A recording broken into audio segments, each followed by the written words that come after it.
এভাবেও ফিরে আসা যায়, দেখালেন 2021-এর ব্যর্থ বোলার বরুণ চক্রবর্তী। আজকের ভিডিওটি বরুণ চক্রবর্তীর ফিরে আসাকে কেন্দ্র করে। চলুন বরুণ চক্রবর্তীর কামব্যাকের ঘটনা আপনাদের সাথে শেয়ার করা যাক। ভারতীয় ক্রিকেট দলের তারকা স্পিনার বরুণ চক্রবর্তী নিউজিল্যান্ডের বিরুদ্ধে দুর্দান্ত পারফরম্যান্স করেছেন। প্রসঙ্গত রবিবার চ্যাম্পিয়ন ট্রফিতে তার ডেবিউ হয়েছিল, আর অভিষেক ম্যাচেই তিনি একটি অনন্য রেকর্ড কায়েম করেছেন। কি সেই রেকর্ড জানতে হলে ভিডিওটি আপনাকে সম্পূর্ণ দেখতে হবে। চলুন ভিডিওটি শুরু করা যাক।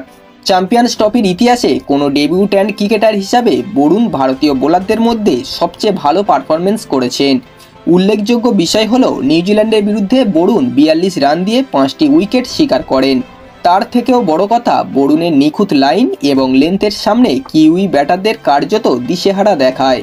আসন্ন সেমিফাইনাল ম্যাচে বরুণ যে টিম ইন্ডিয়ার সবচেয়ে বড় ট্রাম্প কার্ড হতে চলেছেন তা নিঃসন্দেহে বলা যেতে পারে। নিউজিল্যান্ডের বিরুদ্ধে আয়োজিত এই ম্যাচে টিম ইন্ডিয়া 44 রানে জয়লাভ করেছে। ম্যাচের সেরা ক্রিকেটার হিসাবে বরুণ চক্রবর্তীর নাম ঘোষণা করা হয়। কিন্তু যদি একটু অতীতের ফ্ল্যাশব্যাকে ফিরে যাওয়া যায়, তাহলেই দেখা যাবে যে চক্রবর্তী মশাইয়ের এই যাত্রাপথ একেবারেই সহজ ছিল না। 2021 টি-20 বিশ্বকাপে তিনি 3টে ম্যাচে খেলার সুযোগ পেয়েছিলেন, কিন্তু একটাও উইকেট শিকার করতে পারেননি তিনি। বরুণের এই পারফরম্যান্স নিয়ে সেই সময় যথেষ্ট সমালোচনার ঝড় উঠেছিল। এরপর প্রায় 3 বছর টিম ইন্ডিয়ার দরজা তার সামনে কার্যত বন্ধ থাকে।